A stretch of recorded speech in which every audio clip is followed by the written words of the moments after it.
mass productions. Not only manufacturing, but also medical device and also creative industry like this.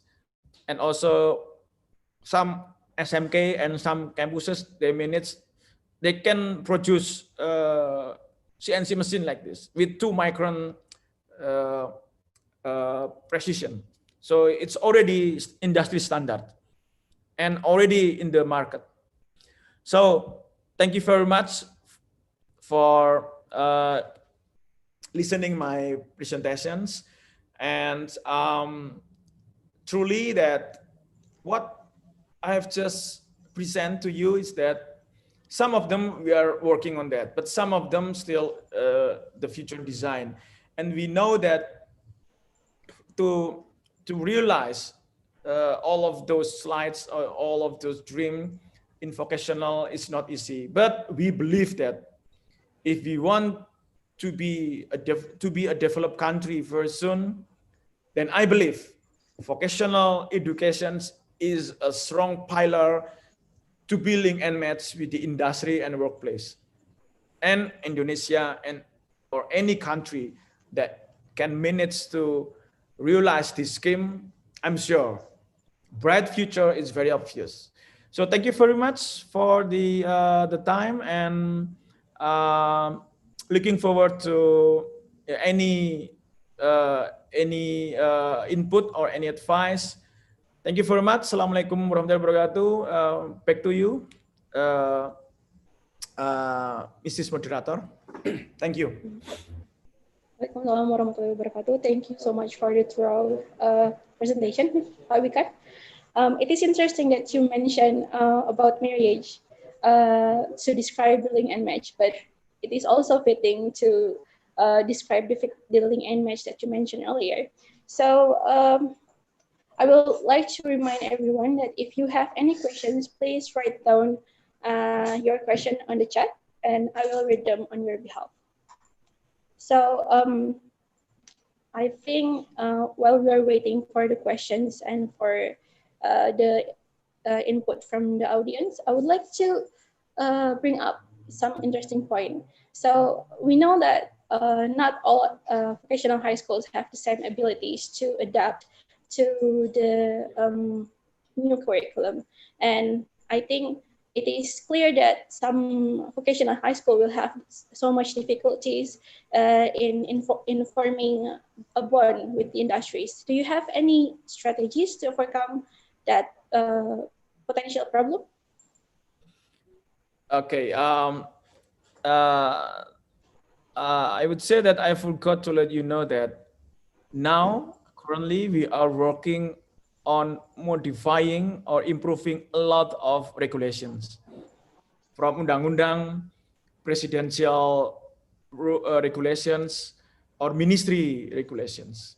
Maybe there are more than 20 regulations that now we are improving, from a curriculum, RPL, and the promotion rule for lectures in vocationals should be based on Scopus, or maybe no longer Scopus, but real product, and etc. So policy should be followed by the detail of regulation, and now we are working on that. First thing is regulations. Regulations should be improved and should be modified. Next thing is that, now we spend quite a lot of money this year. The strategy is that the money should not be deployed into directly physical facility. No. Number one is human resource mindset.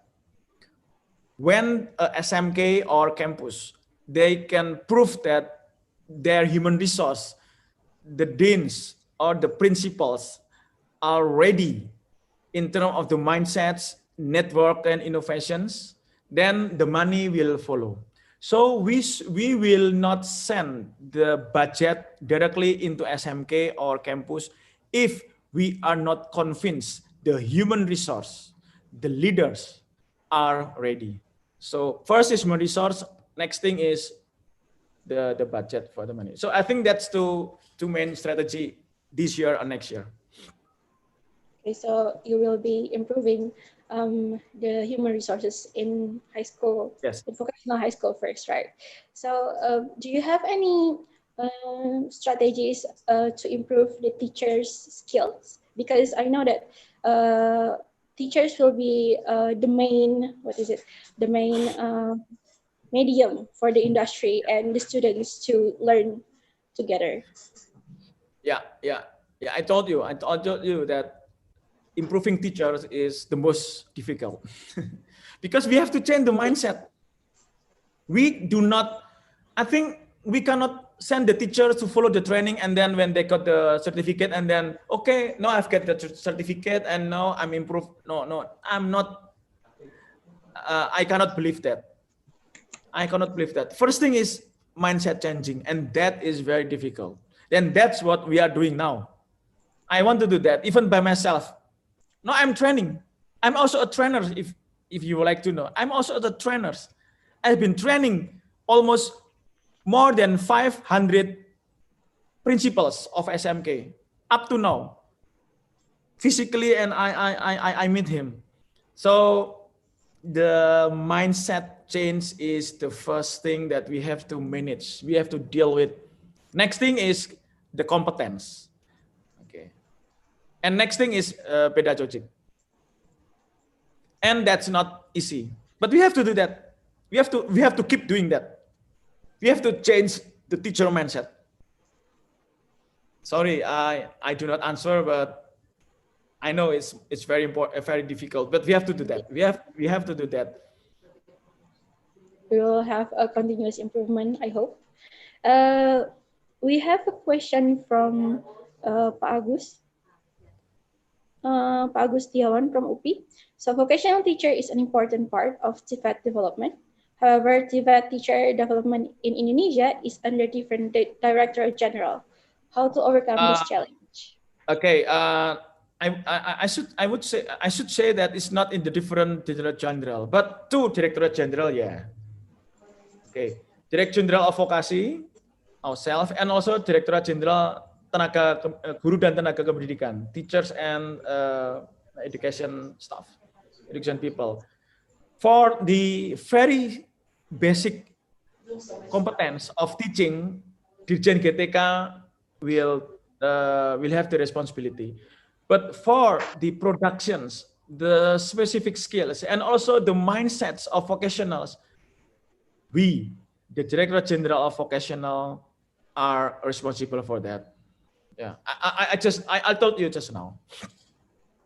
But I know it's very important and it's not easy. And also we now have 7 P4TK, 7 balai besar.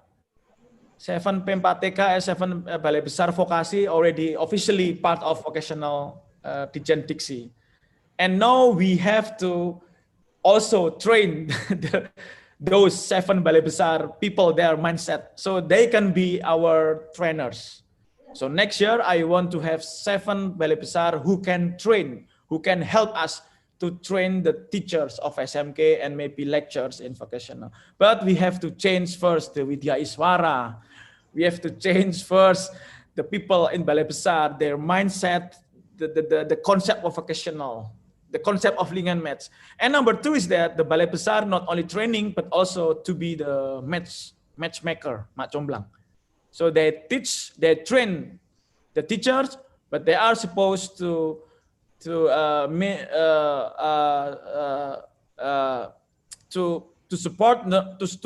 the teachers who they train to be able to get married to industry. Okay, I hope that answered your question, Pak Agus. So this is another question from Amir, from Mr. Amir. I think he's from Thailand. So the question is, any plan to promote the use of ICT in their TVET system, and particularly the skills for online TVET? Okay, Mr. Amir. Okay, you have one question. Where and how do I see the position and the role of TVET related laws and officially licensing system in Indonesia? Okay. this is also a homework for of us. The LSP, the certificate or training providers, somehow we have to work further to connect PNSP, to connect LSP with the industry. We are not supposed to give the graduates with those certificates, any certificates that are not acknowledged or approved by industry. So certificate from, for example, a certificate competence certificate from LSP. Okay, it's kind of okay. I have academic certificate and also certificate of competence, but this is not acknowledged and not recognized by industry. What for? I mean, what's the point? So we have to really work further to connect this system, not only certificate provider, training provider, and also industry should want together. But yeah, it's very important, very important. But at least once the curriculum designed and approved by the industry, at least the certificate decision will follow. I mean, the decision on which certificate to go for will follow. So it should start from the curriculum first. It should start from the recipe of the food. The certificate will follow. I mean, okay, this one approved or this one somehow not so much approved, but at least this meet or matched with the curriculum. I still see hope. Yeah, we have to work. We have to work for this licensing issue. Right. So we have a confirmation from Mr. Amir. So he is an Iranian working as a TVET consultant for German TVET Development Program, and he is based in Bangkok. So the next question is from our Dean of Faculty, Professor Baliana. So what about the program for the preparation and procurement of productive teachers? Are there a roadmap with the Director General of GTK, Guru Teknologi Kejuruan? Because in the next 5 years, many teachers will retire. Yeah, again and again, teacher is very important issues that we have to deal with. It's not easy. Many teachers will retire in the next 5 years. That's also I know. And some teachers that initially used to be not productive teachers. For example, teachers for religion subjects, and then they were changed suddenly, all of a sudden, to be a productive teachers. That's also our homework. That's also the thing that we have to deal with. So teachers concern is it's not easy. Now with Dirjen GTK, we are now designing the new recruitment teachers for SMK. That's one thing. But the existing teachers also have to be trained. Yeah, we have to hire more some new teachers as well. That's I know. I know that we have to prepare that, and we keep reminding Dirjen GTK to be aware of that. And for the existing 7 balai besars and many teachers, of course, not only public SMK but also private SMKs, and that's also one thing that we have to take care of, the private SMKs. So we have to rethink that. Maybe we could think of to decrease the number of SMKs. Maybe in one area there are already very too many SMKs, and those SMK are not ready to be developed. But some could be merged, to be combined, to be one SMK, maybe 3 or 4 SMKs could be merged. Yeah, okay, coming back to teachers. Teachers, I know it's not easy, but we are working on that. All right. So I think this is maybe the last question. I apologize for other question that I cannot read because we have time limit. So the last question is from Pak Wayan Ratnata from UP as well, from Electro Department. So the question is talking SMK in Indonesia, not only state SMK negeri, Okay. and many private SMK as well. The problem faced by private SMK is to enhance their output quality, in which they have limited good teacher and limited facilities for producing good skill of their students. How to address this condition, especially to enhance the quality output of SMK in order for the graduates to be ready for work. Yeah, it's quite similar to which I just explained. Um, okay, we have now the program of SMK COA, Center of Excellence.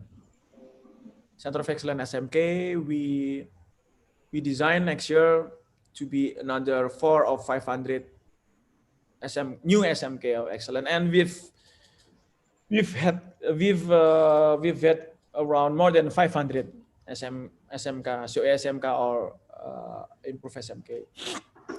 But I think, yeah, it's not enough. I mean, 500 per year. We have 14 SMKs. We have another 10,000 SMKs that we need to improve, and also the human resource.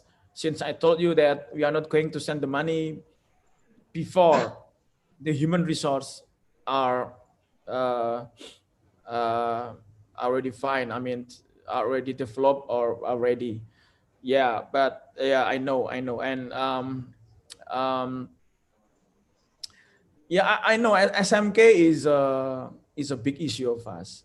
There are maybe thousands, a lot, quite some good SMKs, but there are some other that we have to take care of. So uh, coming back into teacher issue for this SMK, maybe I would like to come back to the leaders. How hard the situations, how hard the conditions, how difficult the challenge. If I believe, if the leader and and those people who help the leader, they manage to have a strong leadership, innovations, doing something different, I'm sure they will find a best way to deal with the situations. I know it's not going to be ideal because we have to wait for the new teachers recruits by the Dirjen GTK. Okay, I know, but there should be a best way, a solutions to deal with these situations. If the leaders have strong leadership and innovations, I believe that. I believe that. Okay, I'm sorry I cannot answer correctly, but It's all right. I answer with the hope, with Yeah, the strong hope. it is such a challenging situation indeed, but I hope that with new policies and new curriculum for regional high school later that you will implement, I hope that it will be a groundbreaking step for the improvement of Tibet in the future. So we have reached to the end of our first session. Thank you so much, Mr. Wikan, for the insightful presentation. Yes, It is thank you such, very much. yeah, Thank you very much. So I hope these fruit discussions will affect our future journey to develop the vocational education in Indonesia. Thank you very much. Thank you very much. So I hope to see you again. okay. Well, yeah. To conclude, to end our first session of the keynote speaker, the speaker session. Uh, so it is true that vocational education system needs continuous improvement. But by the end of the day, we hope to see that both industries and vocational high school will be mutually benefited from this program. So yeah, that's the end of our first session of the keynote session. Thank you very much. Stay Yep. safe and stay healthy. See you. Yeah. See you. I think but we can have a really tight schedule and is a very busy person. So Yeah, I'm so sorry for that. I'm so sorry yeah, for I that. will not. Yeah, we will not hold you any longer if you have any other agenda.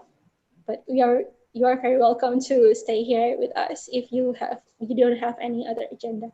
Thank you so much, Mr. Wikan. Okay. Moving on to the next presentation. So this presentation is from Professor Somai Pisar. Unfortunately, he is unable to join us today because he has an overlapping schedule, but he already prepared a presentation for us to hear. I hope it doesn't deter our willingness to learn new things from Professor Somai. So is the video ready? Okay, okay, let's enjoy the video from Professor Somai. Thank you.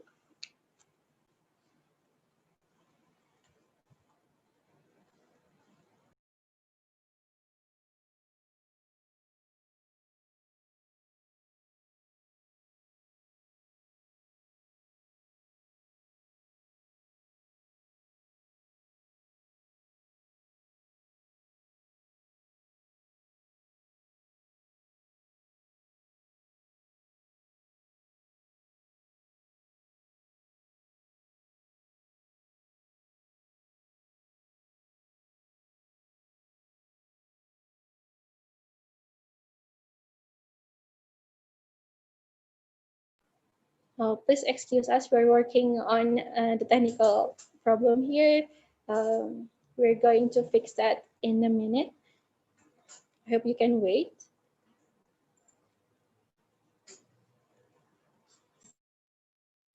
Dear Conference Committee, RAFTE members, and distinguished guests, it is my great honor to be presented my talk via virtual conference. Honestly, I think COVID-19 outbreak will obstruct me participating the international conference. Thanks to internet and technology giving us opportunity today. Today, I would like to talk in the topic of innovative university, change mindset of higher education, to transform conventional university to innovative university. Setting mind of all members is an important issue. Moreover, system, funding, and clear policy are also success parameters. Recently, technologies disrupt our daily life routine. Technology changed physical platform to cyber platform. Technology drives human revolution to technological innovation. Of course, yes, this virtual conference also is driven by pandemic and technology. Me society have to change to we society.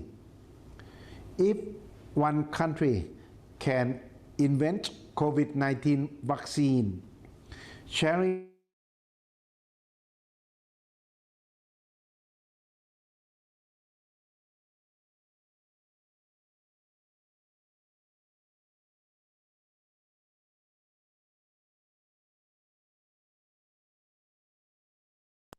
but now work-life integration is better because we have to work from home, thus we cannot leave our works on our desk and come back home. How about teaching and studying? Online teaching becomes major communication between teachers and students. Some curriculum will disappear and some curriculum will emerge. How do university and our students survive in tremendous change situation? that society and country expect. What society and country expect from university? They expect us to produce multi-skilled workers, high-skilled talent, and innovators. Finally, entrepreneurial mindset is very important. University have to transform and repositioning ourselves to hit the global and the goal. To develop RMUTT identity, RMUTT will deliver smart citizens, smart workers to industrial and community. Smart city and smart society will sustain and happy both demand and supply sides. To be innovative university, innovative ecosystem inside university have to be set up. Smart management, funding, teaching, and learning pedagogy, student activity, human resource planning, and brain circulation is important parameter that we have to focus. We first focus on educational transformation. Presenting slide have to change to coaching. Expanding international education and using collaboration with partners in all levels. It means local, national, regional, and global collaboration have to paralleling do in the same time. But if students don't have passion, they will lose focus. Thus, student activities that increase ideation, imagination, and inspiration have to set up during the courses. Then we will deliver students that can thinking, then doing. They will have creative and eco-friendly mind with high digital and communication literacy. Then we will deliver smart people to new normal society. How to deliver smart people? We have to set up first lifelong learning for all age range and all study purposes. Second, multidisciplinary courses. Fourth, short course training. Fifth, international courses. Sixth, cooperative courses. Seventh, novel courses. And eighth, novel teaching model. To transform research to university and community linkage research. From our policy research, we would like to propose these platforms. First, starting from laboratory to fundamental finding. Output is knowledge and know-how. Second, then applying knowledge and know-how to the users. It means the industry and communities. So in this step, the teachers have to bring their own students every degree with them. Third, new problems will face during application with user. Fourth, new finding during application with users will transfer to experience in classes. And fifth, the cycle starts again. Yes, we cannot do all things alone. Collaboration is very important. Cluster of research through partners will develop innovators and innovation which have global impact. All parameters will not be affected. This AI, database pool, and smart management will decrease time, money, and complexity of the whole works. To conclude, changing mindset of higher education to be an innovative university, we have to consider educational, research, and knowledge transformation and smart management. Thank you.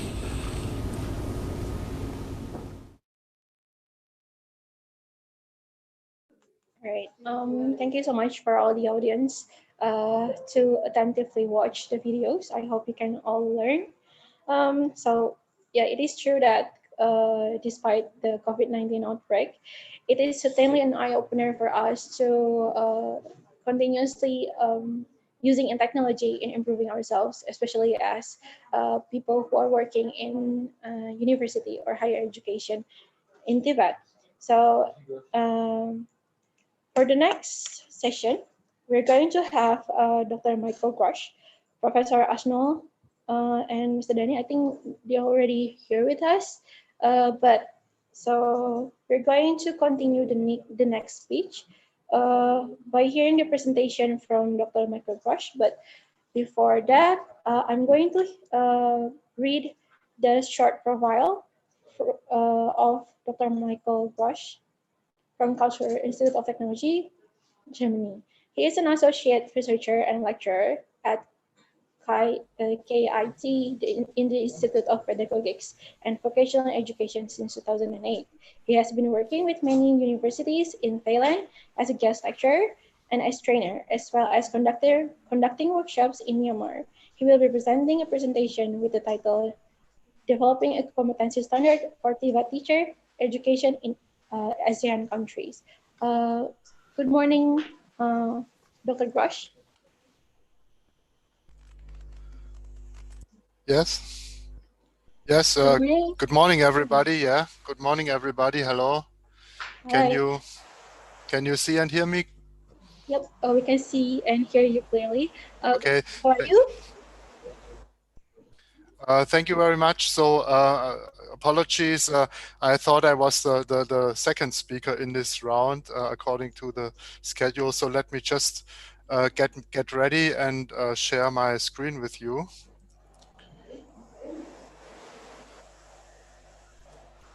So let me just find the presentation.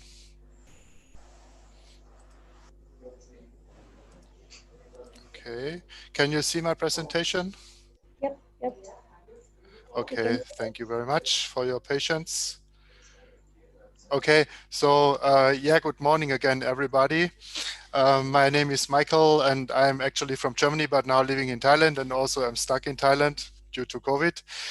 So we are in the same time zone, fortunately.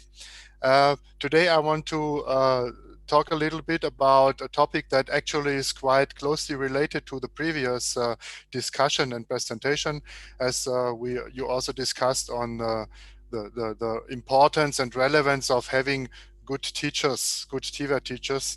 And so now we have COVID and everybody is talking about e-learning and ICT. We should not forget that the most important, or one of the most important factors for having a successful TVET system and having high quality TVET is having good teachers and also pay the teachers well. And maybe some of you heard already about the German dual system, and there is a lot of discussion. And I'm pretty sure also you had to listen to some presentation about the German dual system. Somebody presented to you, and it always is told, oh, very success story and all that. And they always say that it is because we have this dual learning structure in the college, and the learning place in a company as a second learning place. And that is of course one of the success factors, but I want to also point out that another success factor that is not talked about enough also for German TVET is that we have very good TVET teachers. We train them very well.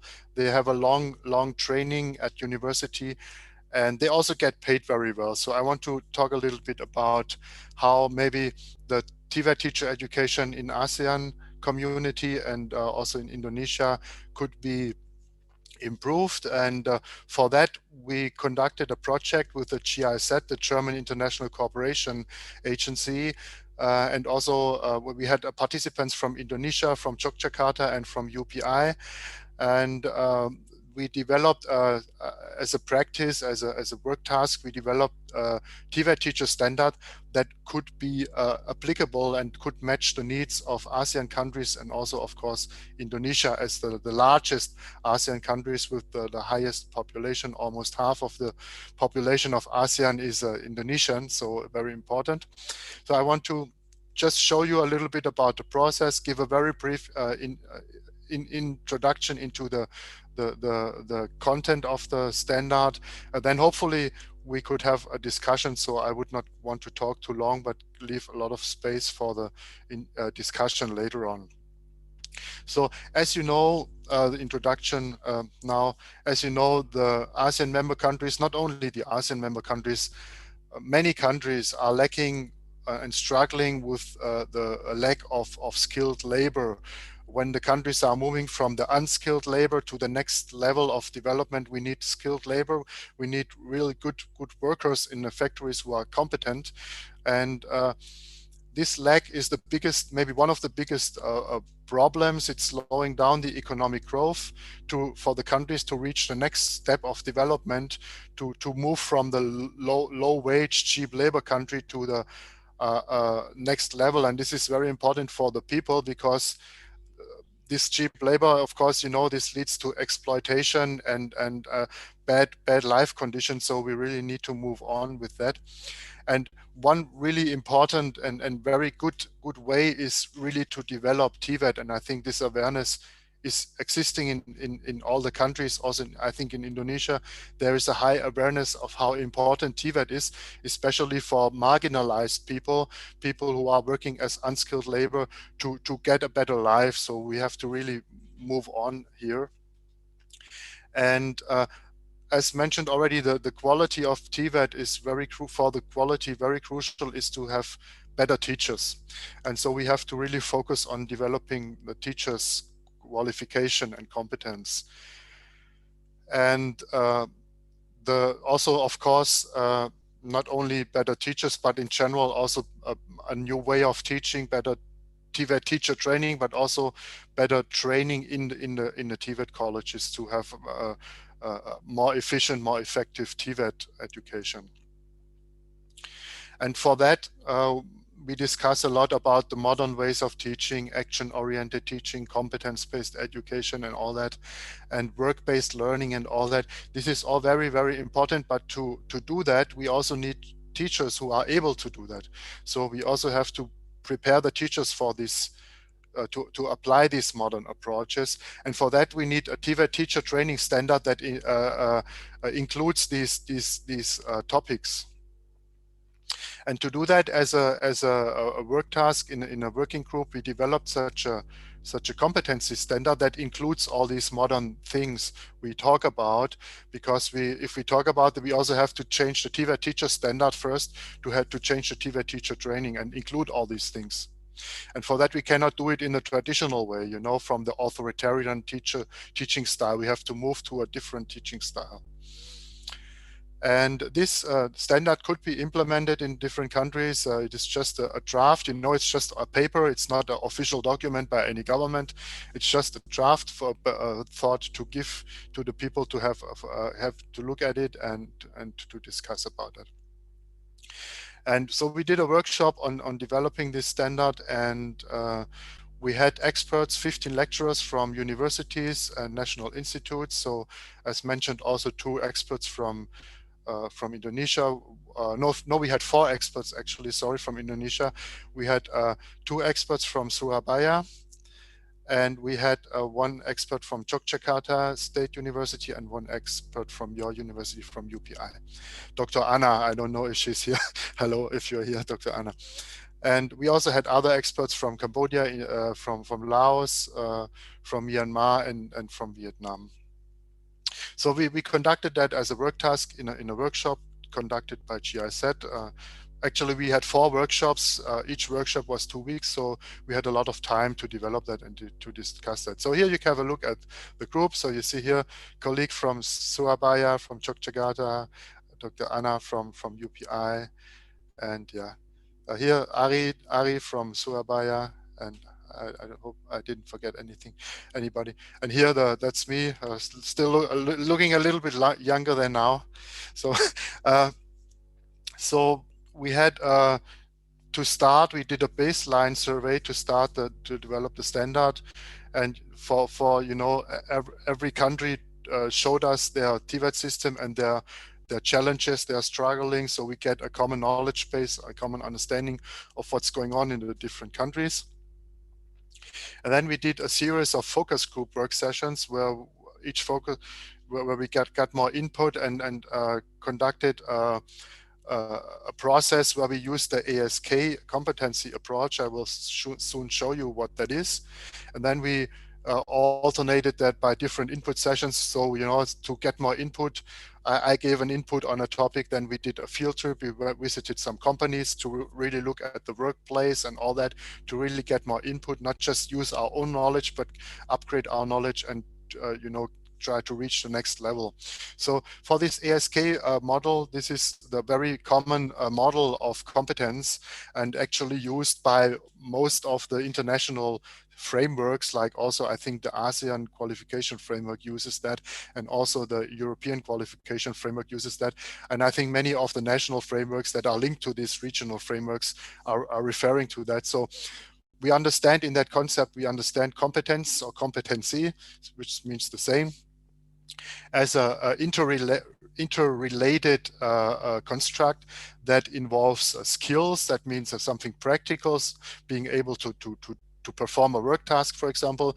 Some knowledge, of course, to be competent, we need some knowledge also, and also some attitude. What that means, the personal dispositions, like for example being disciplined or having being open-minded and all these things. And these 3 domains constitute the competency, but not just by adding them up, but really by interacting with each other. So competency is some higher level thing. It's not just a skill or a knowledge or attitude. It's everything working together that constitutes this concept of competency. And this competency idea is the fundament for all the competency standard we need to apply and we develop and we need to implement. So now we can discuss that maybe later about what's going on in Indonesia. Mostly TVET teacher education is on the bachelor level or sometimes even below. Of course, in some countries also on a higher level, like the master level. But mostly what we found out in our focus group, it's the AQRF level 7. That below the AQRF level 7. But actually what we should have, what we discussed, what we should have in the long run would be to have TVET teacher training on the master level. And this is also the level we have in Germany. And in Germany, the students, the TVET teachers, they have a master degree from university. And even more, they also have an 18 months in-service training. So you can compare actually a TVET teacher in Germany from the years of education they went through with a doctorate at a university. And they also get paid the same salary, by the way. So there are we also identified some focus areas that we really should focus on to have the next generation of TVET teacher. And one area that is very important is that we have to enable the teachers to cooperate with the industry and the private sector in educational programs. That means teachers have to be able to initiate cooperation with a company, to facilitate, to manage, to proactively engage in cooperation. For example, setting up internship programs or also other areas of cooperation. There are overall maybe around 10 different areas, and internship is just one of them. So financing and governance and many other things. So we have to enable the teachers to be able to do that, because we always discuss we need to cooperate with the industry to make the learning really related to the world of work. But to do that, we also need teachers being able to do that. If we do not have these teachers, we cannot cooperate. And also, of course, another very important area is the application of modern TVET methods, concepts. For example, competence-based education. A TVET teacher need to understand that principle, and also what we call, you know, action-oriented, work-based learning, project-based, problem-based learning, and all that. And group work and interaction with the students, student-centered learning, and all that.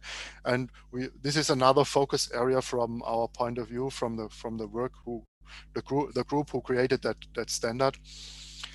And that also means, overall, related to these first two focus areas, that the teacher has a different role than in the traditional teaching learning setting, where the teacher is talking, the students are listening. The teacher is the authority given by his status as a teacher, and the students have to obey the teacher because of his status given by his authority role as a teacher. So the teacher has to become more like a facilitator of the learning process, a moderator of the learning process, maybe also kind of a mentor, a coach, a manager maybe of the learning process, and put the student in the center of the stage of the learning process. And so we, based on these focus areas, we developed this competency framework draft. And we, you know, normally in a competency standard, you sort the competencies. Normally there are like 15 competencies plus minus, and you sort them into areas. So we also sorted 3 areas, three competency areas. One is competency area is the planning and preparation. So planning and preparation of teaching and learning. And that in that area we have 6 competencies. The next area is the implementation of teaching and learning, and this is another 6 competencies. And then the third area, the third module, would be the evaluation and assessment of teaching and learning, the process, but also the outcomes and all that. So, and just give you one, I don't want to go through all of these competencies. If you want, I can send you the paper later. In that presentation, I want just to show you an example. And so one example, most important, is what I talked about before, connecting one competence is a teacher has to be able to connect the students with the world of work. And for that, the teacher needs knowledge. For example, a teacher needs to know how workplace training is conducted, which companies maybe have internship possibilities. And also he needs to have some experience, knowledge about the world of work. Maybe he himself has to have an internship for 1 or 2 months at least to really know about the world of work. Because, you know, from your own experience, most TVET teachers, they graduate from a technical university, then they immediately start to work as a teacher, and they never ever saw a factory from the inside. So we also have to expose them to the world of work to get that knowledge. And they need to have skills, for example, teamwork skills, and they need to also have some skills to guide the students to employability, to point out career opportunities to the students, for example. And they have to have many skills facilitating internship programs, because for a high quality internship, a successful internship, you just cannot send the students to the company and then leave them alone. This is unfortunately how most internships are happening. And what happens is the students, they just stand around, they sweep the floor, or they even get sent home by the company and just get the signature from the company that they conducted the internship. So, and then also there are some attitudes, of course, related to that competence, like being responsible, taking responsibility. Sometimes the teachers, you know, that are not seeing themselves as responsible for that. They think, I'm a teacher, I'm a government officer, I just have to teach in my college, and I don't want, you know, to be involved with the business sector. This is not my business. This is not my job. So we also have to open their mind for that. Okay, so now I'm already almost at the end of the presentation. So just a brief glance at the standard, and if you want to know more, I can send you the paper with the whole standard. So this standard can be useful maybe to apply for the further TVET teacher education development, and also to implement international TVET master program. There are also other master standard, for example, from the UNESCO, there is a TVET teacher master standard that is tried to be implemented. But you know, standard frameworks always are very general documents. It also has to be translated into a curriculum, and curriculum in the sense of a syllabus, you know, a training plan, a educational master program that really also involves to really translate it into learning content and split it up into the semesters and the classes and the trainings and all that. So this, of course, is a large task, yeah, as mentioned, if you are interested in having a closer look at that standard, please let me know. Okay, so I think terima kasih means thank you in Indonesia. I looked it up online. I hope I spelled it wrong. So terima kasih, and thank you very much for your kind attention. And so that was it from my side, and I will stop sharing the presentation. Thank you very much. Okay, thank you so much for Dr. Crush. Well, by the way, you spelled terima kasih correctly, so don't worry. It is interesting that you mentioned about the glaring problem of underpaid teachers, which means that many Asian countries share the same problem. Also, you mentioned about the importance of having a competency, but not only on paper, but also in real life. It was also brought up by our general director that spoke to us earlier. So without further ado, I'm going to open the first three questions for you. We have questions from Mr. Amir as well. The question is, could we get some insight from Dr. Grosch on the role of ICT in German TVET system and the qualification of TVET teachers on e-learning? Okay, yeah, thank you very much for the questions.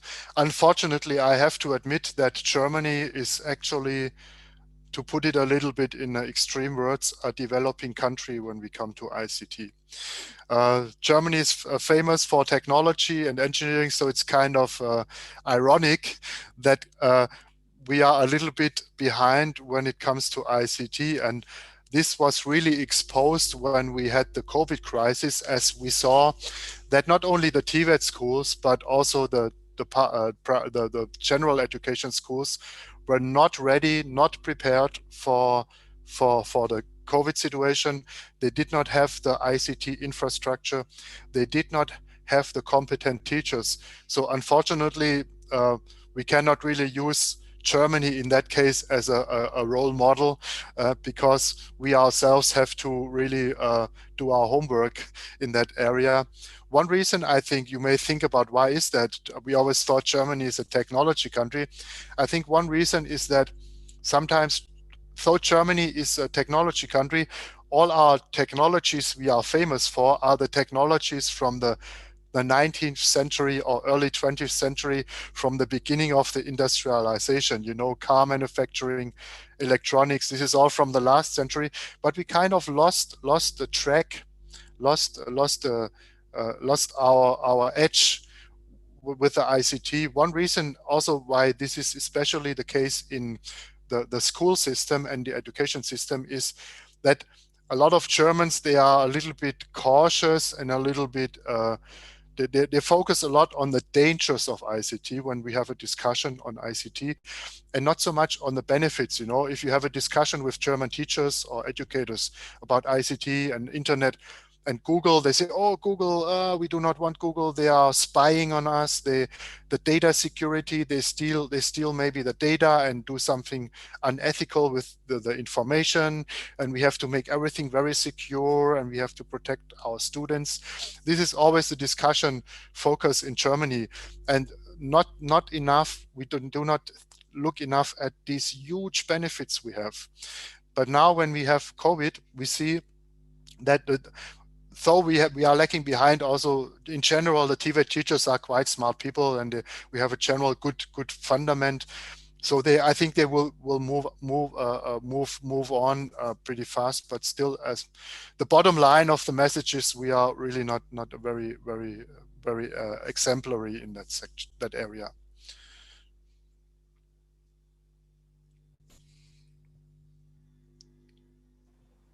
Right. Is that all, Dr. Rush?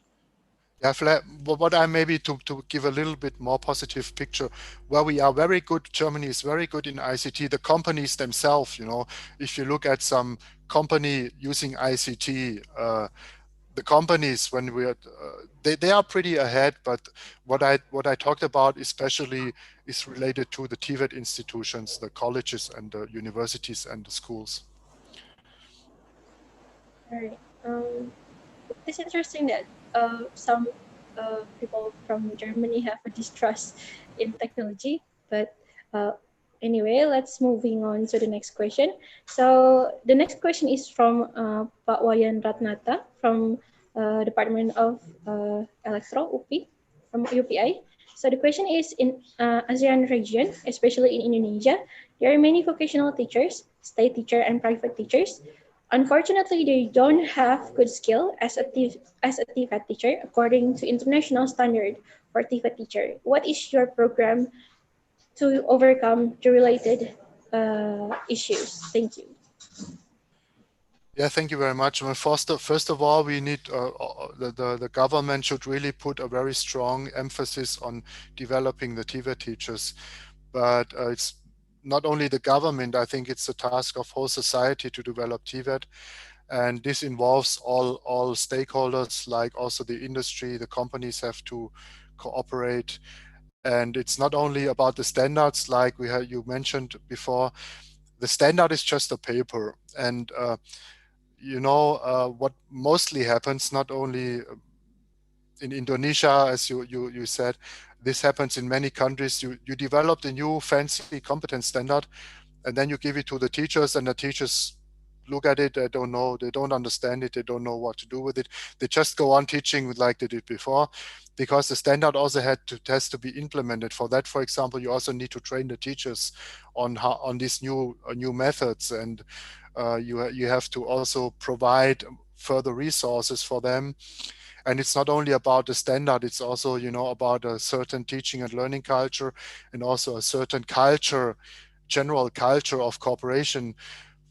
Luckily in Germany, despite other shortcomings, we have a very good culture of cooperation between the industry and the public sector in general. So, the politicians, they talk to the industry. On the local level, the TVET teachers, they talk to the companies. We have this culture of cooperation, and that goes back several decades, and we do not see each other as enemies, or in some countries there is a large mistrust. For example, the companies do not trust the government. They see them as corrupt, and they see them as they just take our taxes, but they do not support us. And so also the other way around, the public, the civil servant, the government officers, they do not trust the companies.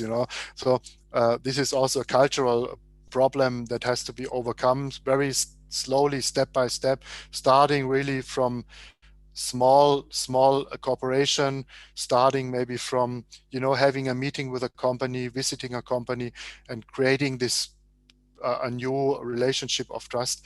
But there are so many things that have to be done that would take like maybe a 2 weeks discussion to talk about all of them.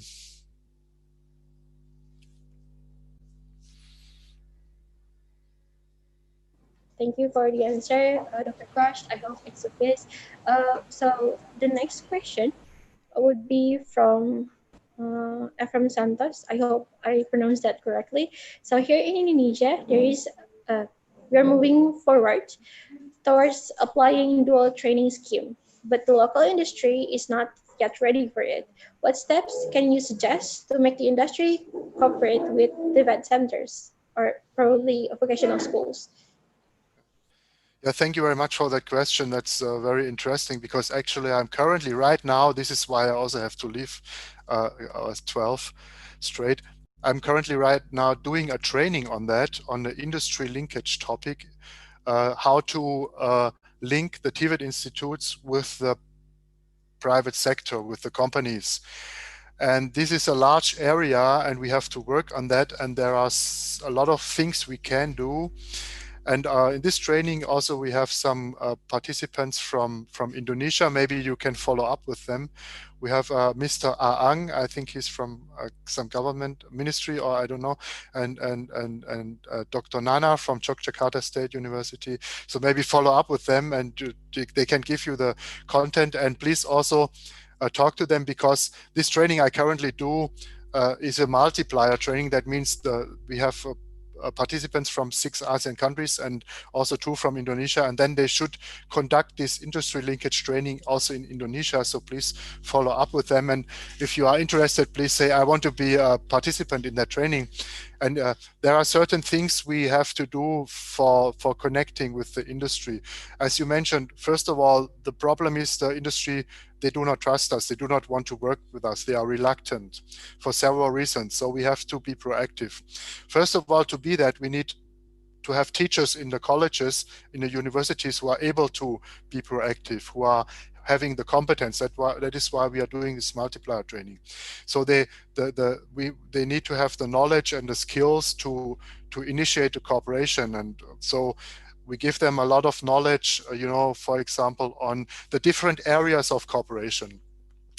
There are very easy to do areas of cooperation you should start with. For example, with a company visit, just half a day or 1 day visit a company. Next level would be maybe a shorter internship program. And we have many areas of cooperation with different level of complexity and regulation. So we'll start with the small ones and then work up to the more complex one. And at the very high level end, we will have something like a dual apprenticeship. But don't start with a dual apprenticeship in the first place. Start with the small one and then work your way up, because it is too difficult, and it's also not maybe the country may not be ready for that very high level, highly regulated dual apprenticeship. And so one topic would be, you have maybe already ongoing internship programs that are not very successful because they are not well managed. And so in that training, you will get more knowledge how to facilitate a better internship. You need to have some instruments, some tools to conduct the internship, like, for example, how to write a memorandum of understanding, how to plan the training, how to prepare the students, how to select the students, how to prepare the teachers, how to prepare the company. Maybe you need to train an in-company trainer in the company who will take care of the students. So there's a lot of things to discuss. Also, giving the arguments, when you have a meeting with the company, are very important to convince them to engage in cooperation. For that, in the training, we give the teachers a lot of arguments. Actually, it is beneficial for the company. Also in terms of money, because companies think in terms of money. You can show that there is a positive cost-benefit relation if you know the facts. And in that training also I give some facts to the teachers about the cost benefit, and the teachers have to learn about also the different stakeholders and their interests. For example, the companies as a stakeholder, what are their interests? What are the counter arguments? For example, most important counter argument is poaching. They say, oh, if we train the student, then the training is finished, then the student goes to the next company who gets the higher salary. So we can discuss these arguments, and we have to first prepare our own staff, our lecturers, our teachers to be competent in that area of cooperation. So please contact the colleagues. I can give you the contact data of the colleagues who are currently conducting the training from Yogyakarta, and Mr. Aang I think he's from a ministry, but I'm not 100% sure. And I also will give you that TVET teacher standard. And so please follow up with them if you are interested to do that industry linkage training, and we can maybe use this conference to get you connected to them. Thank you very much. Thank you so much for the interesting points. If you are interested in collaborating, maybe you can contact our conference committee so we can follow up. Yeah. And well,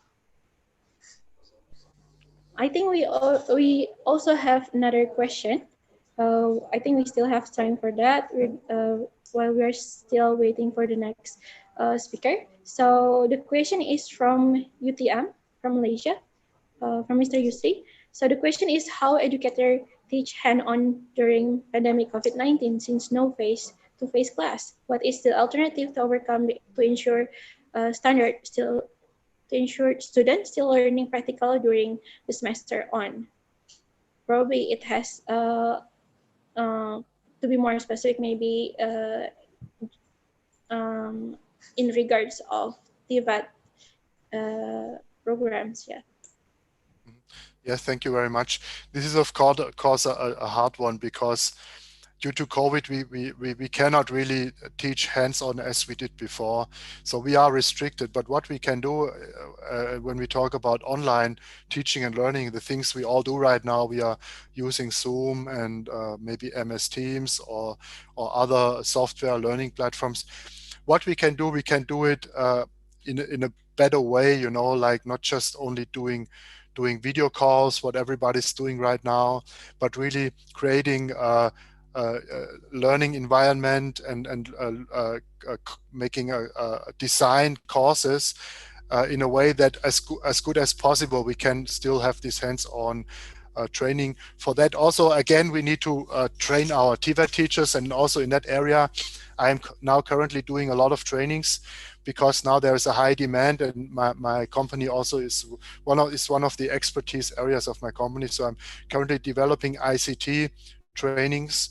We may need to make our teachers ready to use ICT, you know, in a way more than just doing a video call with the students in Zoom, but really using the whole range of options we have. For example, we can do collaborative work, we can do hands-on things like group work. We can facilitate that also online by creating breakout rooms in Zoom or in Teams, by assigning work tasks to the students. Of course, this is all now much more difficult. We have problems when we hand over the responsibility to, you know, to give them a hands-on experience. The students need to take responsibility for their own learning. They have to be more disciplined, and we have the problem, as you know, with the retention rate. Maybe you give a work task, the students just don't do it, or, you know, this is more difficult. So we need to have a very skilled teachers and more competent teachers, and we have to think a lot about how to improve that. And this is again an area where we need to also prepare our teachers more, give them trainings on that ICT topic, how to design courses, how to conduct courses, like e-didactics and all that.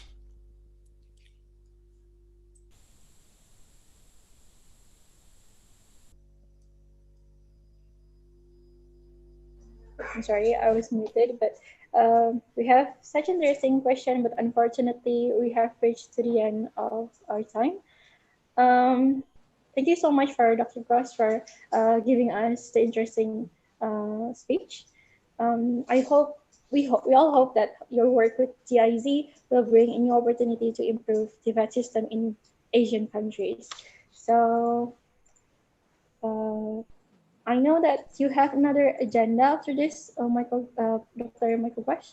So if you have another agenda, I will not hold you here. So you're feel free to leave our conference room. Okay. But if you so have, thank you very much. Thank you you. very much for your invitation and for your attention and for the interesting questions. I will leave, but I will send you all the information we discussed to the committee, and then please, dear attendants, please contact the committee if you are interested in these topics we discussed, and they can give you the contact information and the standard paper I will send. Okay, thank you very much, and bye-bye. All right. So we have participants that are interested in the program that Dr. Cross mentioned earlier. We're going to write down your message, and hopefully we can follow up your interest to the program. Okay. Next, moving on to the next presenter, we already have Professor Ashno Dahar bin Minhat here. Good morning, Professor Asno.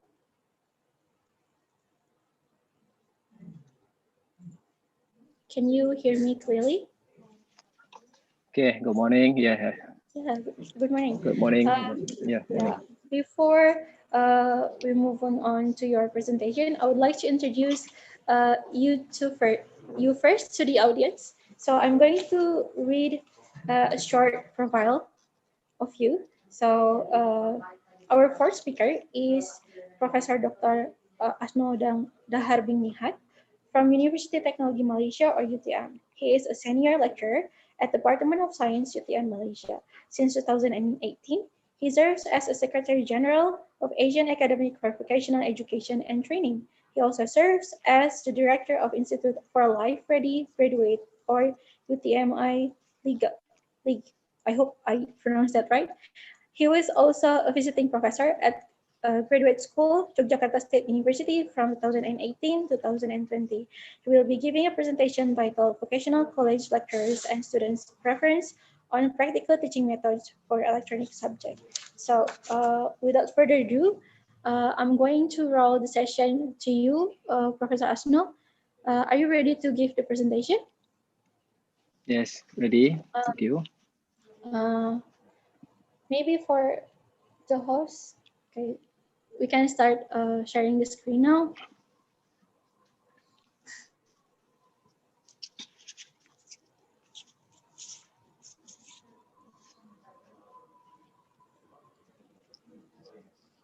Okay, can you see the screen? Okay, clearly. Okay, thank you very much, Ms. Moderator. Assalamualaikum warahmatullahi wabarakatuh and good morning. Distinguished professors, keynote speakers, presenters, and participants. I would like to thank the organizer for giving me the opportunity to share as a keynote speaker on the 6th UP Technical Vocational Education Training Conference 2020. My presentation this morning is related to innovation in engineering and education. And the title of my presentation this morning is Vocational College Lecturer and Student Preferences on Practical Teaching for Electronic Subject. Please next slide.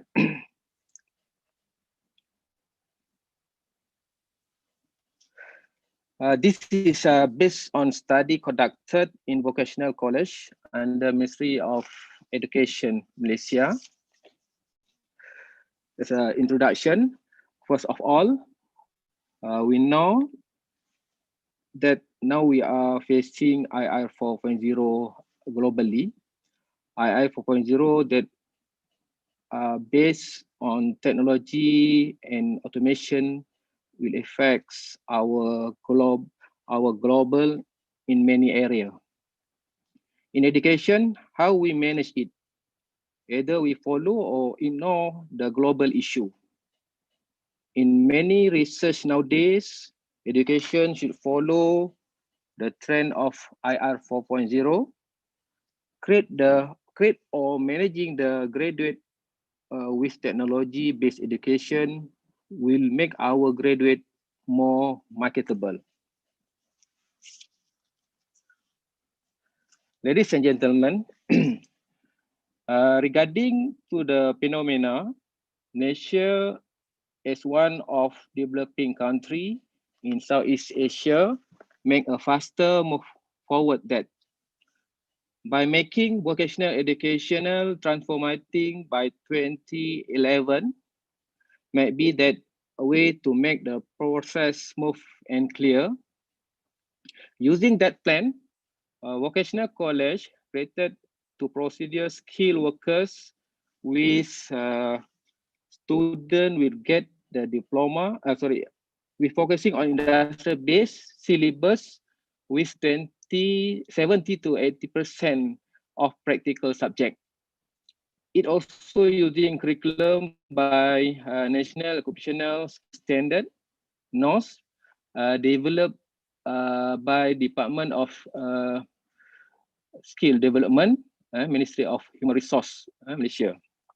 So this area, the first, so these are the first and more challenge, which all the main purpose to make sure our vocational college graduate include with skill, how our teacher teach our student with practical skill.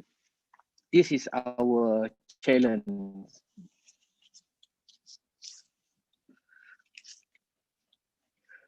So what is practical teaching method? Based on post studies, teachers need to focus on the content of the lesson, interact with students directly, and need to have the ability to deliver good and organized practical student. Spencer and Clayton, 2012. Then the success of a lesson is greatly influenced by teacher as well as students who are able to master the learning outcome well. From Coming, Tang, 2003, Ismail and all, 2017. For vocational students, the delivery of practical teaching should be constructive, focusing on content development in stages and in stages. So that student learning does not divide from the teaching objective that need attention. Maximum involvement of students in practical teaching in the workshop should be emphasized because it can have a positive impact on understanding in the workshop better. Therefore, from that vocational student, the suitable method is constructive.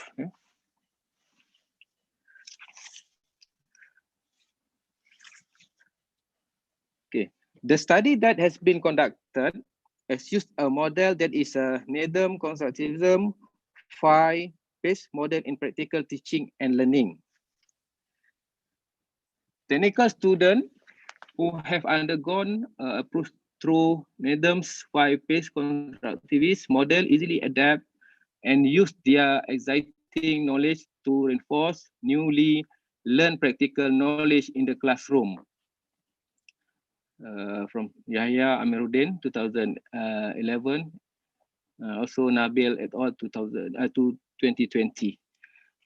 Nedum 5-based constructivism model approach always us to give students the opportunity to develop idea and respect the idea and opinions they have given.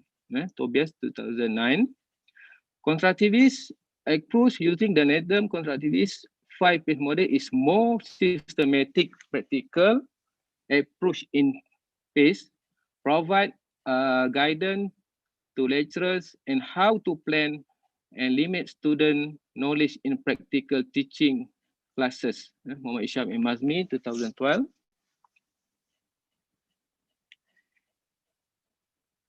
This model focuses on step-by-step in learning, and there are 5 phases, namely beginning, number 1, beginning, number 2, idea generation, third, strengthening of ideas, number 4, applying of ideas, and the last one, reflection.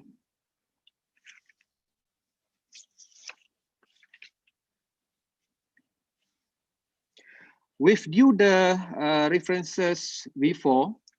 Our focusing on this issue specifically on electronics lecturers and students in vocational college. We want to know the teaching method that are very suitable for practical in the vocational college. For your 59 of the 80 vocational college were offering electronic and electrical engineering course were selected as the study sample as the slide. Okay.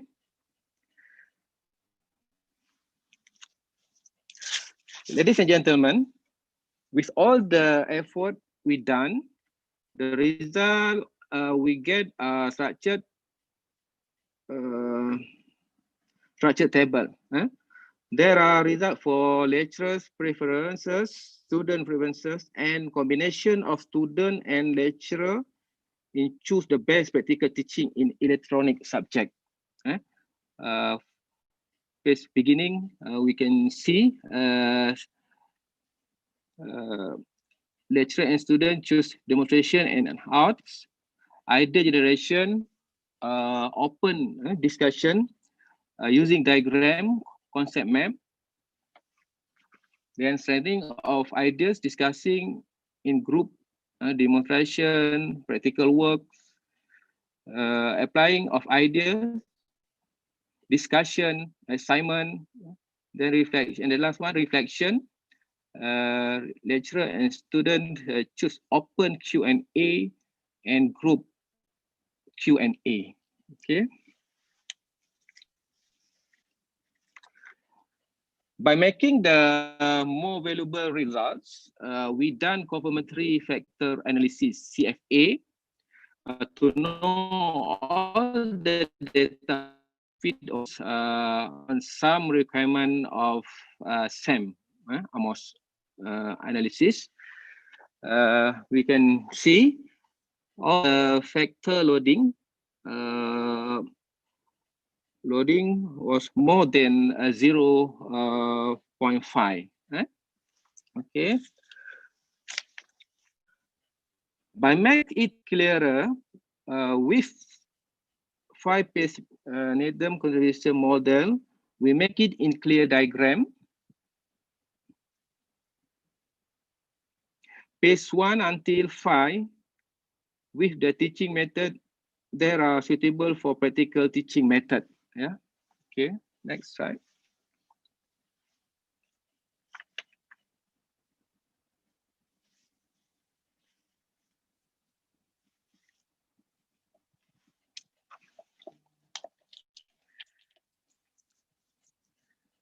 So electronic practical teaching method. Phase 1 beginning, what I was mentioned before, demonstration and hard and not. Then idea generation, concept map using diagram, open discussion, training of ideas, practical work, demonstration, discussion in group, and then phase 4, applying of ideas, discussion, assignment, and the last one, number 5, reflection, open Q&A, and group Q&A. So lecturer and student preparation practical teaching methods. Next. For the discussion, phase 1 beginning. Please paste that. Please next slide. Okay, phase 1 beginning. Phase that requires the lecturer to attract the interest of student to always be in a state of readiness and focus on the content of the lesson that will be delivered by the lecturer. Demonstration, important content and way of implementing the demonstration performed by the lecturer to facilitate them when doing practical work in groups. Number 2, students should always be active during the demonstration session by always asking if there is any confusion during the process of beginning the practical teaching course better understood. The demonstration process in the workshop can facilitate the process of practical teaching with students to get an initial overview in general of the topic studied. It can make it easier for students to apply concept in more challenging topic. Handout. An open explanation given by the lecturer in front of the class can give students an initial overview in general of what will be learned during the practical teaching session. And the last one, lecturers will give students time to research and review the content of the discussion note so that it can give ideas to students in general. Okay. Phase 2, idea generation.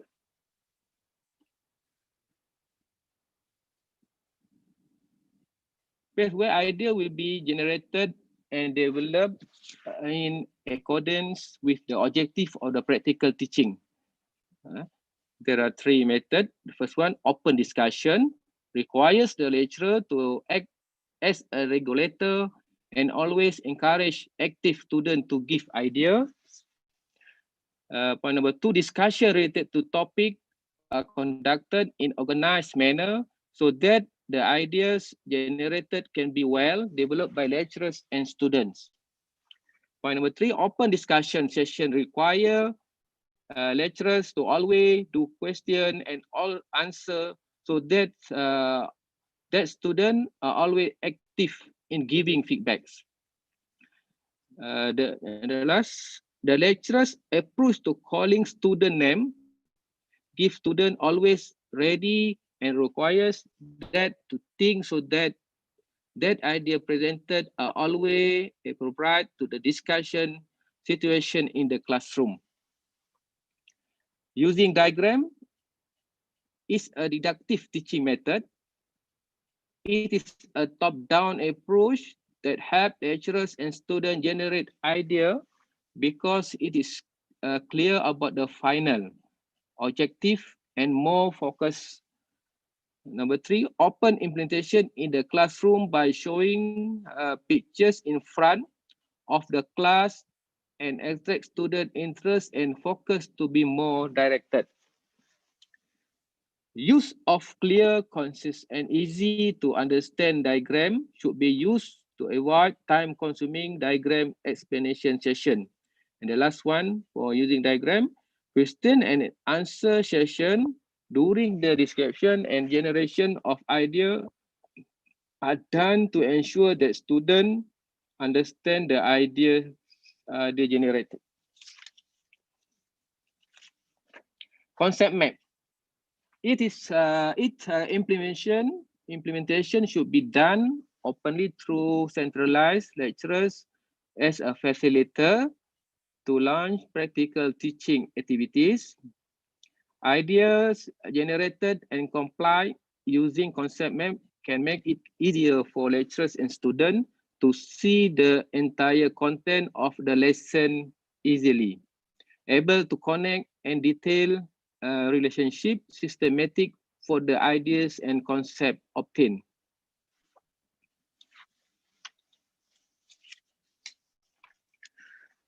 Group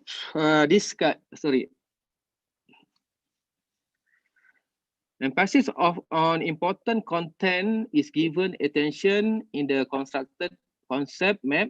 Students need to copy and make brief as explanation to improve their understanding of the topic discussed. Phase 3, explaining the idea.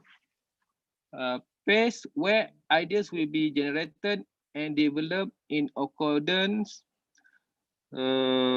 with the objective of practical teaching. Practical work, implementation of practical work in group and facilitate acceptance and discussion activities can run better. Student will ask the lecturer if the practical work carried out is difficult. Lecturer will monitor each group to ensure that practical work activities carried out meet the teaching objective. This is because practical work done in group will be able to facilitate lecturers to monitor practical work activities more easily. Demonstration. Description during the demonstration was done in an orderly and neat manner. Students need to record and copy each important content and step described by the lecturer during the demonstration. Students will do practical work in group and will be monitored by lecturers so that the process of reinforcing ideas goes well. Every problem faced by student will be able to be answered by the lecturer more quickly and accurately. Discussion in group. The discussion session was conducted with close monitoring by the lecturers. If each question cannot be obtained through the answers in the discussion, student will involve the lecturer as the decision to answer discussed. The guidance and instruction of the lecturers is always needed to ensure that the discussion session is run smoothly. Group discussion cannot only unite opinions, ideas, and view, but also help students to master communication skill, problem-solving skill, and motivate students to continue learning. Okay. Phase number 4, applying of ideas. To ensure that every idea and knowledge gained is strengthened by agreement of ideas, there are two methods. The first one is discussion. Discussion are conducted either openly or in class. This discussion is usually sharing of how to knowledge learned is applied in the electronic industries. Lecturers always associate the knowledge learned with use in industry to give student a true picture of the component, circuit, and electronic hardware applied. Lecturers need to always know the technology and current situation in the industry to ensure that knowledge taught in the workshop can be aligned with current phenomena in the industry. Assignment. The assignment approach given by the lecturer to the student is done to ensure that knowledge gain is able to apply well.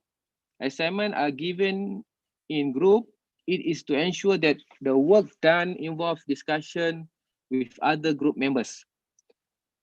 Tasks that are in line with the needs of the industry through the addition of new input and accelerate the understanding of the practical teaching process to take place better.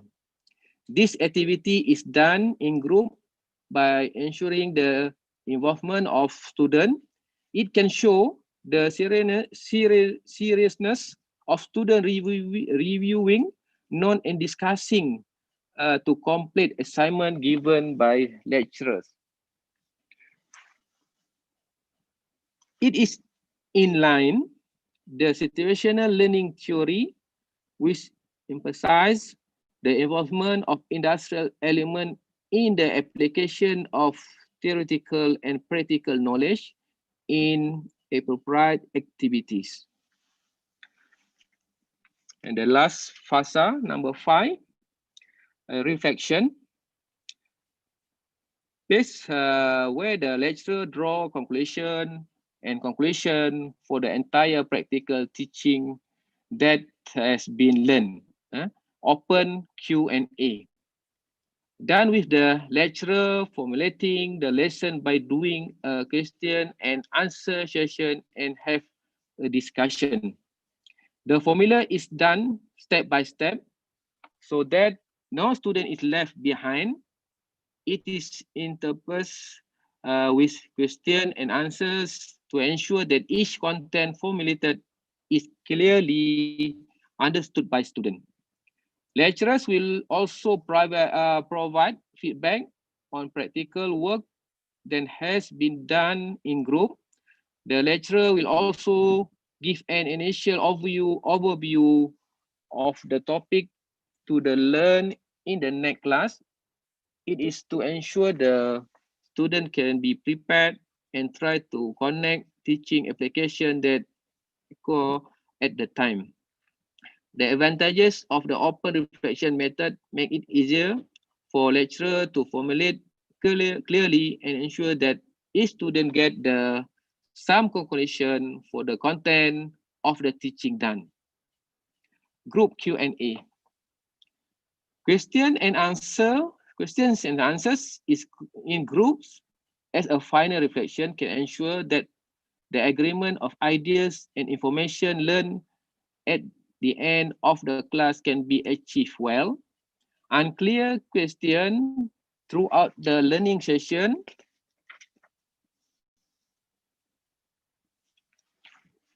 in the classroom will be asked and discussed with the lecturer in their respective group. Lecturers will monitor and evaluate in group to ensure that each agreed content meet the objective of practical teaching carried out. Differences in question for each group member can help the lecturer indirectly to access which student understand and which student need attention for future practical teaching. Question as assessment are also given as direct feedback on the result of practical teaching that has been done by the lecturer. For all the data and analysis we heard, my conclusion for this research for innovation in engineering education due to our outcome is technical vocational student use constructive approach, systematic and structured pace in teaching practical subject should be used. Teachers should use the best practical teaching method to ensure that each practical teaching content can be delivered to students effectively. Teacher need to use teaching method that facilitate student understanding in the classroom. And the last one, combine both opinion from student and teacher can provide the same point to ensure the both parties benefit. As a final conclusions, student understanding in practical subject more important and our most priority in class and workshop. Present, thank you. Okay, Back thank you so to much. moderator. Thank you so much for Professor Ashno for delivering his insightful speech. Now, are you available for discussion session, Professor Ashno? I have another meeting after this. I think better if there any question or increase, participant or presenter can directly email as to me asnoldaha@gmail.com. So thank you very much. Okay, thank you so much for Professor Ashno. If you have any questions for Professor Ashno, please send your questions to the email that is seen on the screen. You can write them down. So that concludes our fourth speaker for today.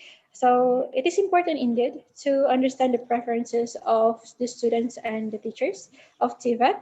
So by doing so, we hopefully can improve our TVET system and we can figure out what the appropriate next step we should do next. So yep, thank you again for Professor Ashno.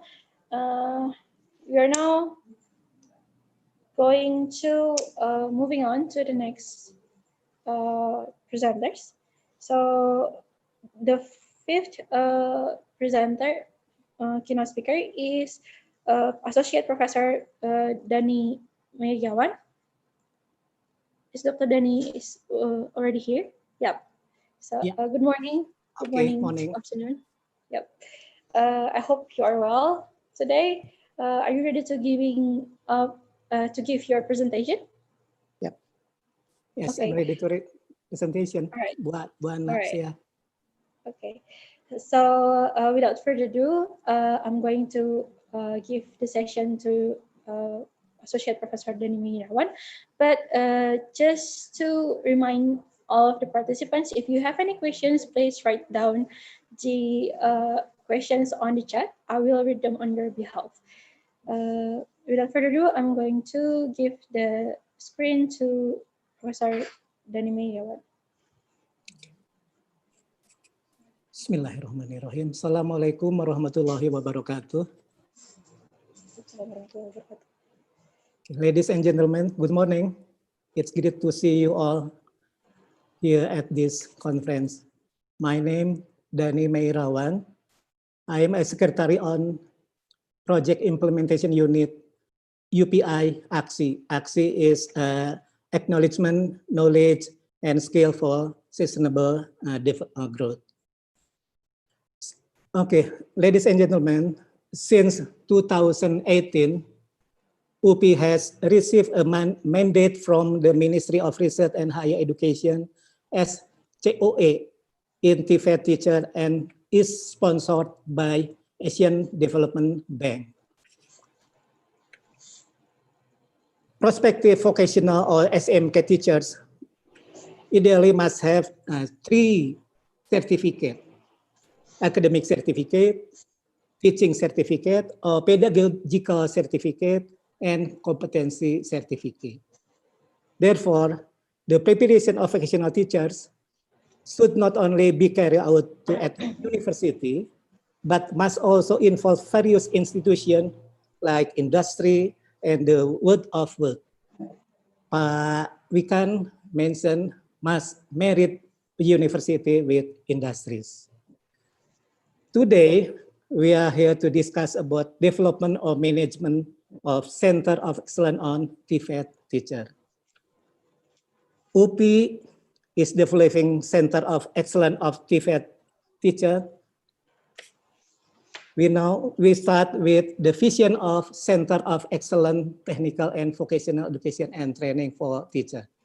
Next.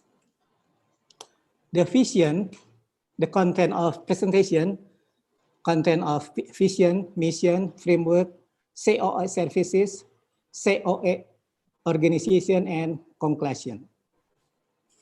The vision of COA to be nationally and internationally recognized as a leading and outstanding center of excellence on technical and vocational education and training for teachers. And the mission of COA, the mission to raise the quality of technical and vocational education and training for teachers in the nation through excellence in the development of teachers and leaders, research, innovation, and consulting, and fulfilling following function. The first, provider of quality free services or initial and service further training programs for TVET personnel like this TVET teachers, trainers, leaders, and managers, and general client at national and international standard. Second mission is reputable and licensed certification body in the occupational areas in which the CAO is specialized. And the third, to provide showcase and evidence-based practices on the development and assurance of quality in TVET teacher education. The fourth, to be the National Center for Research and Innovation on TVET with strong orientation to problem solving and innovation generation. And the fifth, to showcase business incubation model for better employability, teaching factory, entrepreneurship, and partnership. And then the CAO framework and networking. CAO on TVET teacher consists of many institutions like this faculty and program study in university like Faculty of Educational Sciences, School Postgraduate, Faculty of Social Science Education, Faculty of Technical Vocational Education, Faculty of Sport and Health Education, Faculty of Economy and Business Education, Faculty Art and Design Education, Faculty of Language and Literature Education, and Faculty of Math and Natural Science Education. Like this cluster area in spectrum in vocational education. COA of TVET consists of TVET RC Research Center, consists Center of Professional Teacher Education and Training, Institute of Provision Certification or LSP, Competence Test Center, Business Incubator, and Teaching Factory. And the layer, outside layer, we must collaboration with Ministry of Employment, Vocational High School, DIT-PMSK, Dikbud Dinas Pendidikan, and TVET International Networking like UNEVOC, UNESCO, RAFTE, RECOVET, ASVET, and IVETA.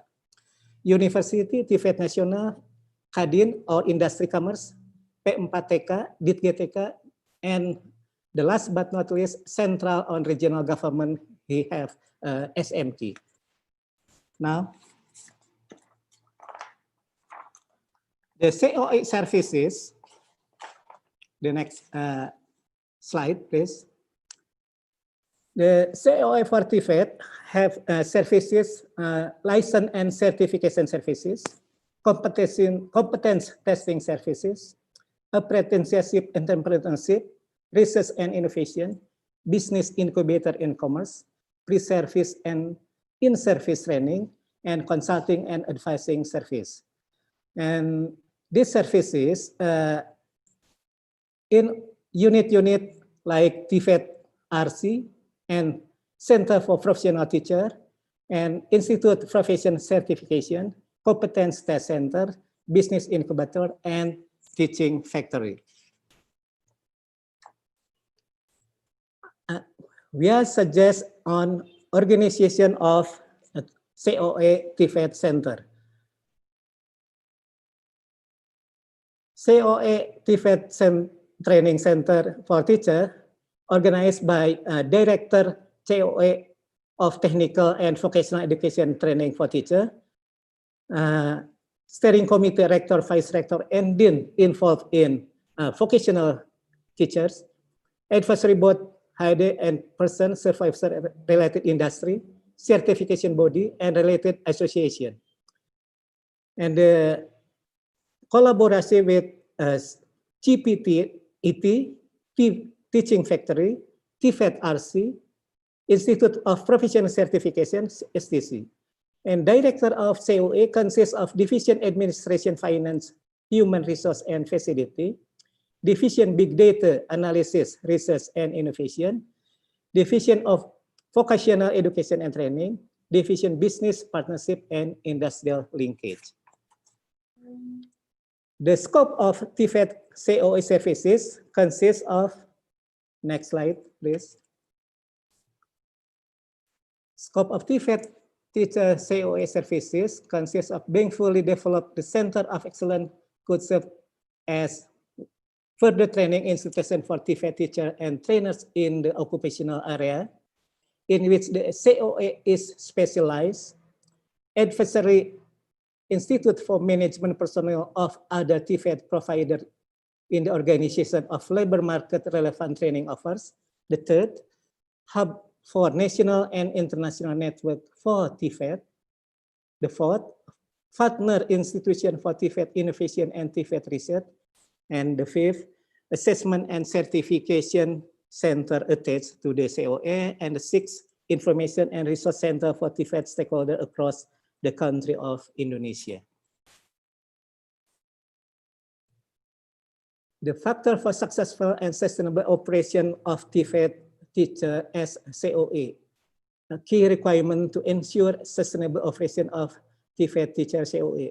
The first, competent and committed training personnel, certified work skill, digital technology literacy, practical skill, and work experience, related theoretical background, and didactical or methodological skill. Close operation with the industry must be marriage, maybe. Representativeness of industry in the COS, advisory board, joint execution of training delivery, exchange of capacity development service, etc.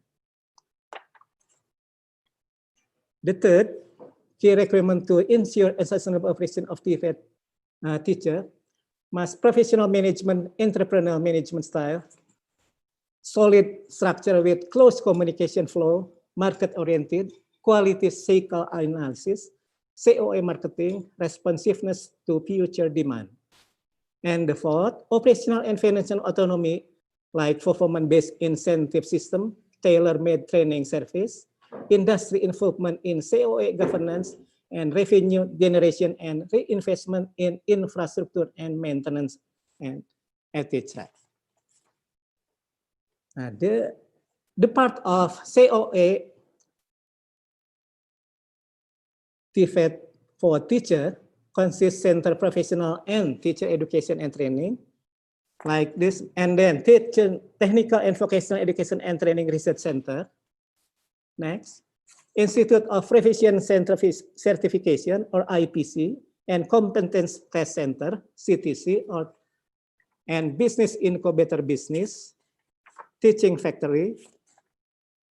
Okay, and next slide is the digital transformation framework model is suggests to manage COA teacher is very complex. Organization digital positioning with SWOT analysis, begin with current status analysis, and then digitalization plan, and then implementation with technical assistance. And conclusion, next. The change can be new ways to do things more quickly or affordably. Digitalization was radically changed to the business prospect and organization SAOA of TVET teachers. Digitalization is the main enabling problem for providing organizational internal productivity or providing external opportunities such as digital technology or consumer offering. Digital transformation that will help organizations evaluate the impact of digitalization on their specific environment. Thank you for attention. Back to Ibu Ana. Thank you so much for Dr. Dani for the insightful speech. Hopefully, CEO UPI will be a groundbreaking innovation and improvement for the TVET, especially in Indonesia.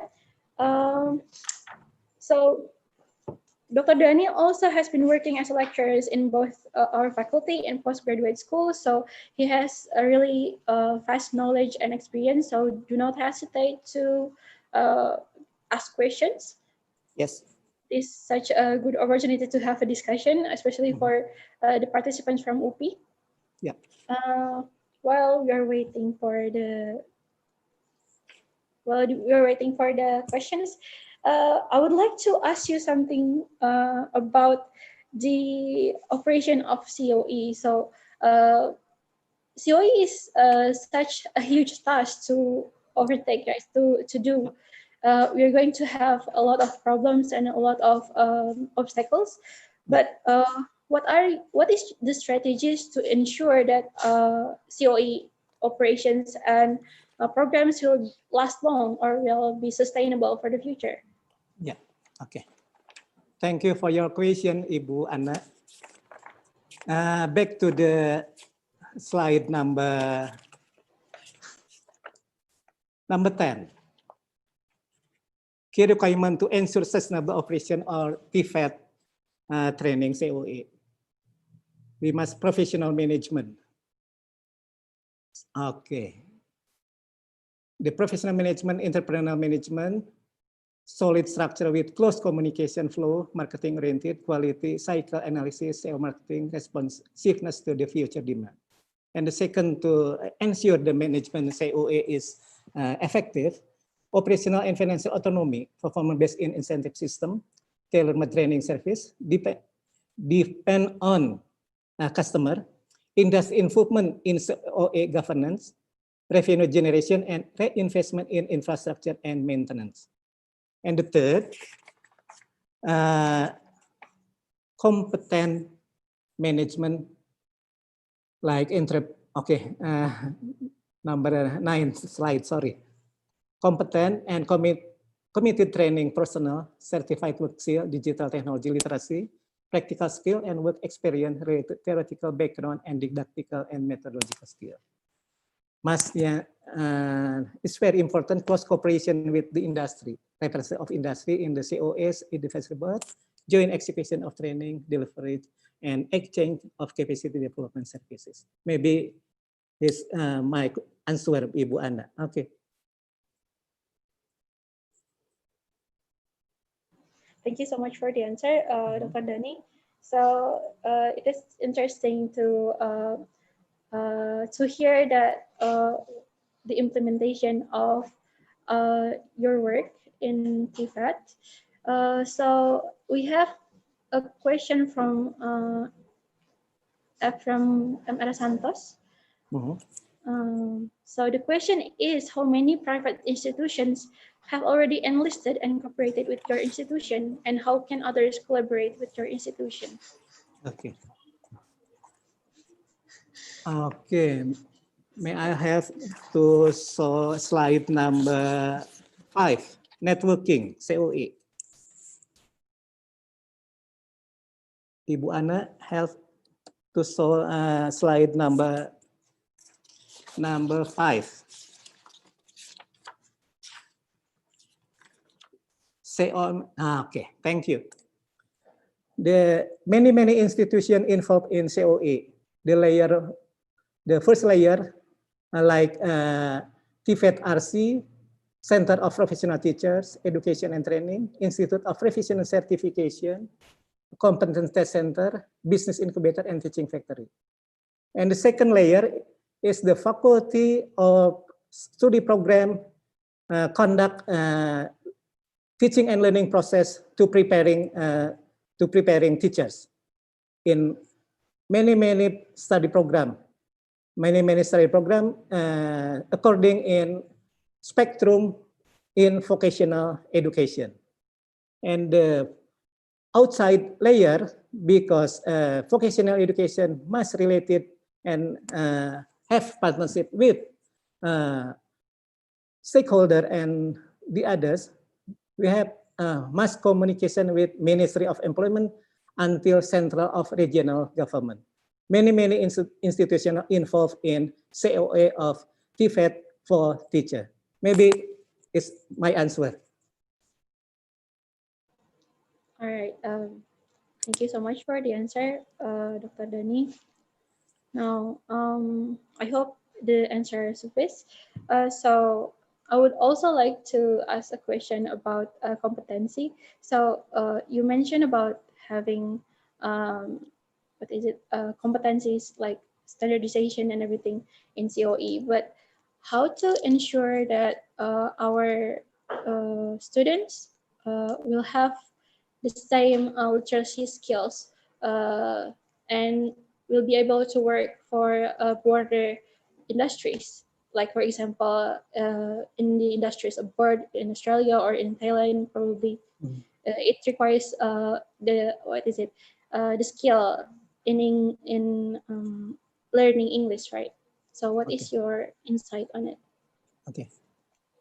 Okay, thank you for question. Maybe I hope I can answer your question. Okay. We are ensure with competency tests and certificate of competencies must international level. So have recognized in national and international level, depend on certification competency in Institute of Profession Certification, must guarantee certificate competency recognized in national and international. Maybe it's my answer, Ibu Ana. Okay. All right, thank you so much for the answer. I think that's the end of the questions. Do you have anything to add, Dr. Dani? Okay, thank you. Maybe through this conference, we have a suggestions and solution to manage COE TVET teacher more effective and more efficient. Thank you so much. Thank you all. Assalamualaikum warahmatullahi wabarakatuh. Waalaikumsalam warahmatullahi wabarakatuh.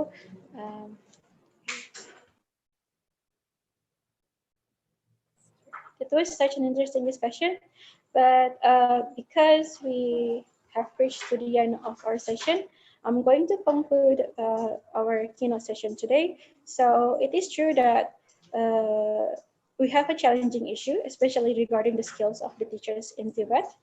So, however, collaborative works between various institutions globally, innovation in TVET, and better in understanding of the root of the problem in TVET are appropriate steps to improve TVET system, not only in Indonesia and in Thailand, but also in a lot of Asian countries, because apparently we have similar problems.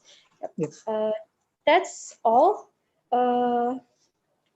Now, thank you so much for the keynote speakers for sharing their knowledge with us today. And thank you so much for having me. I'm going to roll back the session to the MC. I apologize for any mistakes I made throughout the keynote session. Wassalamualaikum warahmatullahi wabarakatuh. Sawadika. Waalaikumsalam warahmatullahi wabarakatuh.